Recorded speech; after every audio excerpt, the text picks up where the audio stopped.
এর নাম হচ্ছে জয় শ্রীরাম। দেখেছেন আপনার, আজ থেকে শুরু হয়ে গেছে।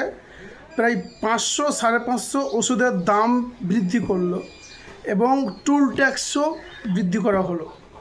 আর যারা ভুগছিলেন না যে হিন্দু মুসলিম, আগে দেখেন ভিডিওটা কী বলছে যে প্রত্যেকটা লোককে, সে হিন্দু হোক আর মুসলিম হোক, প্রত্যেককেই কিন্তু ওষুধ কিনতে হয়। ওখানে লেখা নাই যে হিন্দুর জন্য দাম কম আর মুসলিমগুলোর দাম বেশি, সব সমান দাম।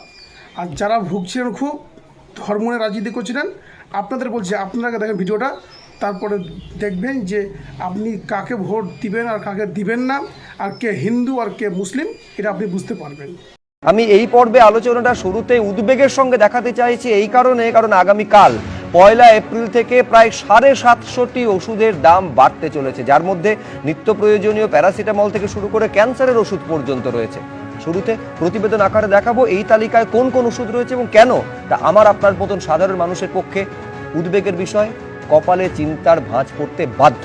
দেখুন, আপনার বাড়িতে কি প্রতি মাসে কাঁড়ি কাঁড়ি ওষুধ লাগে? বাড়ির বয়স্ক বা অন্য কারুর জন্য হাজার হাজার টাকার ওষুধ কিনতে হয়? তাহলে আপনার জন্য দুশ্চিন্তার খবর, আপনার ওষুধের খরচ এক ধাক্কায় আরও বাড়তে চলেছে। মঙ্গলবার থেকেই দাম বাড়তে চলেছে 748টি অত্যাবশ্যকীয় ওষুধের। 1.74% দাম বাড়ানোর সিদ্ধান্তে সবুজ সংকেত দিয়েছে কেন্দ্রীয় সরকার। কোন কোন ওষুধ রয়েছে এই তালিকায়? ঘরে ঘরে থাকা প্যারাসিটামল কিংবা ব্যাকটেরিয়া সংক্রমণ আটকানোর জন্য ব্যবহৃত অ্যাজিথ্রোমাইসিন তো রয়েছে, সেই সঙ্গে অ্যানিমিয়া, ডায়াবেটিস, ক্যান্সারের ওষুধের দামও বাড়তে চলেছে। তালিকায় রয়েছে ভিটামিন, মিনারেলস এবং কিছু স্টেরয়েডও। মঙ্গলবার থেকেই বর্ধিত দাম কার্যকর হতে চলেছে, অর্থাৎ 1 এপ্রিল থেকেই বাড়তে চলেছে ওষুধ কেনার খরচ। ভারতবর্ষে 100টা ওষুধের মধ্যে 80% ওষুধ, যে ওষুধের দাম সরকার নিয়ন্ত্রণ করে না, সেগুলো নিয়ন্ত্রণ করে ওষুধের ম্যানুফ্যাকচারিং কোম্পানিগুলো, আর বাকি 20% নিয়ন্ত্রণ করে কেন্দ্রীয় সরকার। সেই কেন্দ্রীয় সরকার 20% শুধু নিয়ন্ত্রণ করে, সেখানে দাম কমানোর কথা, সেই 20% ওষুধের দাম তারা বাড়িয়ে চলেছে। কেন কেন্দ্রীয় সরকার বাকি 80% ওষুধের পরে ম্যানুফ্যাকচারদের কেন বলবে না যে ভাই তোমরা দাম বাড়াতে পারবে না, কিংবা এই 80% ওষুধগুলো আপনার ডিপিসির আন্ডারে কেন আনছেন না? হোলসেল প্রাইস ইন্ডেক্সের সঙ্গে সামঞ্জস্য রেখে অত্যাবশ্যকীয় বেশ কিছু ওষুধের দাম এক ধাক্কায় 1.74% বাড়ানোর সিদ্ধান্ত নিয়েছে কেন্দ্রীয় সরকার।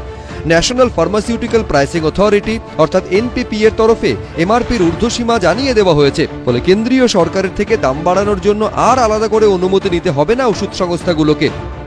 একদিকে ভেজাল ওষুধ আর একদিকে দাম বৃদ্ধি, সব মিলিয়ে চরিত্র এক্সপোজড হয়ে গেল। দেশের সরকার যে সাধারণ মানুষের পাশে বন্ধু হয়ে দাঁড়াতে চায় না, তার জ্বলন্ত নিদর্শন। মরার উপরে খাড়ার ঘানা, এটা হচ্ছে মানুষের জীবন এবং মৃত্যুর মাঝখানে দাঁড়িয়ে থাকা ওষুধ নিয়ে ছিনিমিনি খেলা। কেননা তারা জানে যে ওষুধ কোনটা কতখানি লাগবে, কোনটার কত দাম হবে, কোনটার কতখানি প্রয়োজন আছে, সব জেনে শুনে এই জাতীয় কাজ করা মানেই হচ্ছে মানুষের বিরুদ্ধে যুদ্ধ ঘোষণা। 1 এপ্রিলের পর থেকে বর্ধিত দামের ওষুধ বাজারে ছেড়ে পুরনো ওষুধ বাজার থেকে তুলে নেওয়ার সিদ্ধান্তেও সবুজ সংকেত দিয়েছে এনপিপিএ। সন্দীপ সরকার, এবিপি আনন্দ।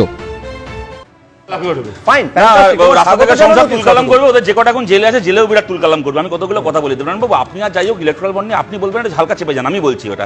আপনারা কথা বলবেন না, মাঝখানে কথা বলবেন না। আপনারা সেকেন্ড হাউস পয়সা খাওয়া পার্টি, আপনারা সেকেন্ড হাউস পয়সা খাওয়া পার্টি টাকা নাও, এটাও আমি বলছি।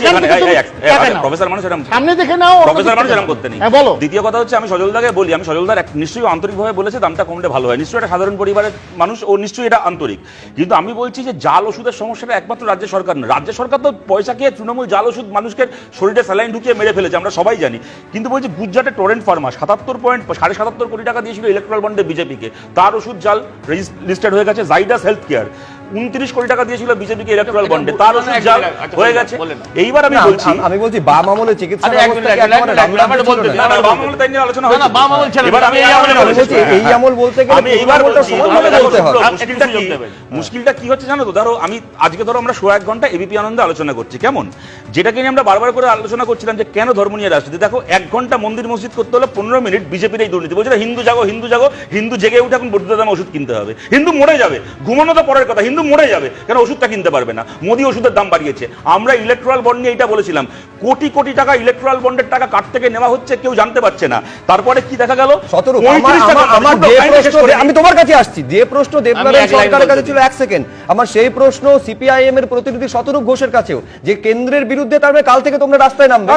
আমি বলছি অত্যন্ত জনস্বার্থ বিরোধী কাজ কেন্দ্র করে তোমরা এই বলে রাস্তায় নামবে, সংসদেও নামবে। আমি বলছি আমি নিশ্চয়ই নামবো, এবং ইলেকট্রাল বন্ডের এই যে দুর্নীতি তো আমরাই এক্সপোজ করেছি।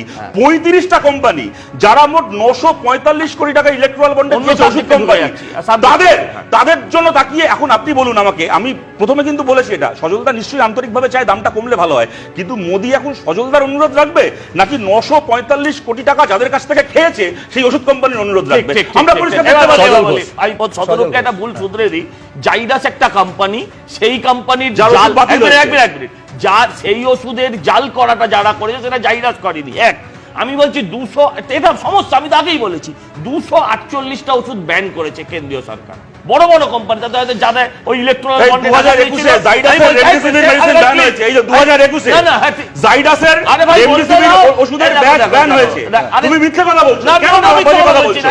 কেন বাজে কথা বলছো? কোনটা বলছি? 29 কোটি টাকা খেয়েছো, কেন মানুষের শরীরে বিষ ঢুকিয়েছো? মিথ্যা কথা সত্যি প্রমাণ করতে চাও না। জাইডাস কোম্পানির রেমডেসিভির থেকে সত্যি প্রমাণ করতে চাও না। কোভিড এর সময় ওই রেমডেসিভির নিয়ে মোদি বাঁচিয়েছে, কোভিড মোদি বাঁচিয়েছে। আবার বলছি লজ্জা থাকলে মানুষ কেন তোমাদের পয়সাও কেন দামটা বাড়লো? পয়সা তোমাদের দেবে না, হিন্দু জাগো, পয়সা কেউ দেবে না।